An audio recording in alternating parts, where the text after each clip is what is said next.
What's up, guys? My name is Elias, and Gen V has officially dropped its eighth and final episode of season 2 on Amazon Prime. So, here's my take on it. Previously on Dragon Ball Z, I'll see my way out.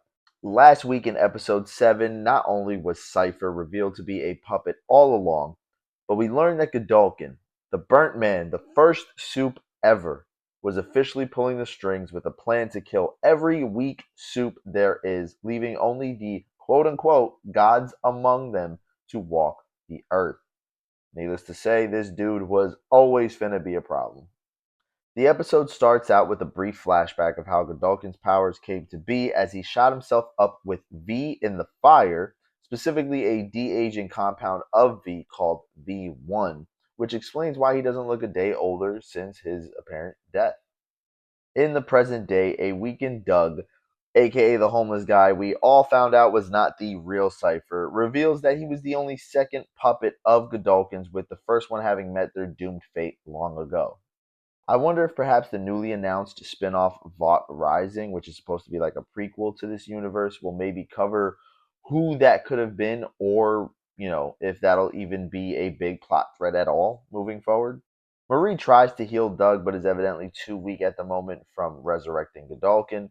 And while he tells the story of the first time he was controlled by Godolkin, he simultaneously reveals that Godolkin did indeed try to control Marie for the longest, but was unsuccessful because she was deemed too powerful. Move to Godolkin's whereabouts, where he and Sister Sage talk about the success of their supposed plan, which was basically every event in season 2 that led to Marie resurrecting the Madman. Sister Sage wants G-Dog to move in with her, on top of introducing him to Homelander so the psychopathic dictator doesn't feel threatened. But Godolkin has one more thing he needs to do at the school: post on social media about his return, inviting every student to come and realize their potential.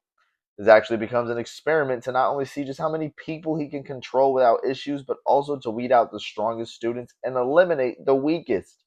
This dude is diabolical, bro. Like, such a good villain. Meanwhile, Doug and Polarity have a heartwarming car ride together where Doug tells Polarity that he would have been proud of Andre for being the greatest hero he had ever seen, constantly sticking up for his friends and messing with the cruel guards in Elmira. Their bonding actually got me choked up with the real life tragedy of Chance Perdomo still hitting hard 8 episodes later, his life honored and celebrated even in death, which is just so amazing how the writers weaved him into the story even in his absence. Unfortunately, the heartstrings halt being tugged on, with a sense of panic setting in as Doug is slayed by none other than Black Noir himself, who takes Polarity to a holding cell. Sister Sage then comes to tell Polarity that he's going to die no matter what happens. But the look of regret in her face from the choices she made to bring Godolkin back basically motivates her to leave the door literally open for Polarity to put a stop to Godolkin's plans. Marie reveals she hates how she let Godolkin play her.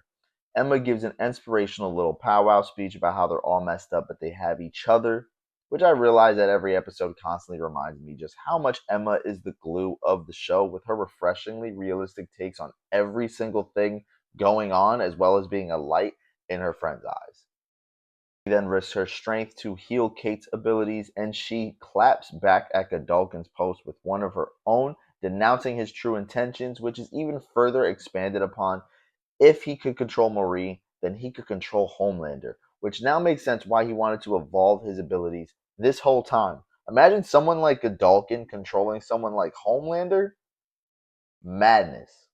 Anyway, Marie enters the training room to put an end to Godolkin's puppeteering, and things just get wild from there. She starts fighting all of the controlled students with the help of the team, who get pushed out of the butt guy's bottom.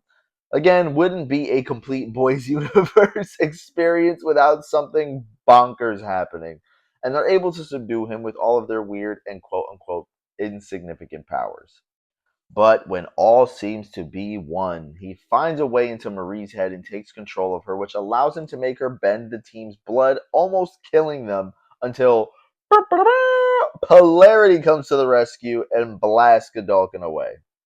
With Godolkin now at the mercy of Marie and Polarity, she explodes his entire torso And while I marveled at just how brutal his death was, I mainly gasped due to Godolkin being such a short lived villain. Like, I thought he was going to be an absolute menacing, reoccurring threat for the boys or Gen V going forward. And just like that, he's off in one episode. One episode. I feel like maybe they should have revealed him a couple episodes ago at the very least and had him resurrected so he could do more damage to the students at the school or actually see him interact with Homelander or something. But nah, he's just Jiffy Pop. Dude got the John Krasinski Mr. Fantastic treatment. Wild. Wild. But I do love that the episode ends with Polarity making a noble sacrifice to tackle the consequences of having been in bed with Vought for so long, inevitably causing his son's demise as well, and thus allows the team to escape. And just as Annabeth agrees to stay with the team, none other than Starlight herself meets them up to offer them congratulations on the win. And any amount of Starlight is really cool. She's a great character, so kudos for bringing her back into the last episode, crescendoing, the bringing it full circle from the first one. What's really cool, however, is the fact that A Train, one of the most hated villains in the show, at least to me personally, I did not like that guy for the longest, is officially on the side of the Resistance. They both offered to join forces with Gen V Squad, and if that means that we can see Gen V's story either in a third season with, more of the boys cameos or continued in season 5 of the boys itself, then I have a feeling we're in for a wild crossover ride that could finally spell the end of Homelander by the time all is said and done. I love Homelander, but that guy has got to go. Let's just hope Billy Butcher doesn't get in the way again. Overall, I really dug this season, and its many twists and turns, cameos, outlandish action, the whole nine. Pretty much gave me everything that I wanted, which I got in season 1, but here it was just kind of elevated. Um, and I have a feeling that Amazon is going to be smart and keep pumping out spin-offs for as long as they can, especially with the Boys' 5th season, bringing the 7-year running series to a climactic end.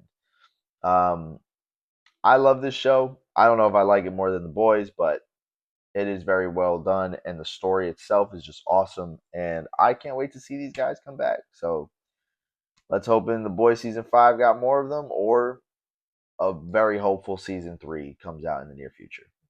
If you enjoyed this video, remember to hit that like button, share it to others so they can join in on the conversation, and subscribe to my channel as well as follow me on all socials at Takes with Eli. Get in my comments with your thoughts on the season 2 finale of Gen V, and are you excited for season 5 of The Boys? But until next time, take care and God bless.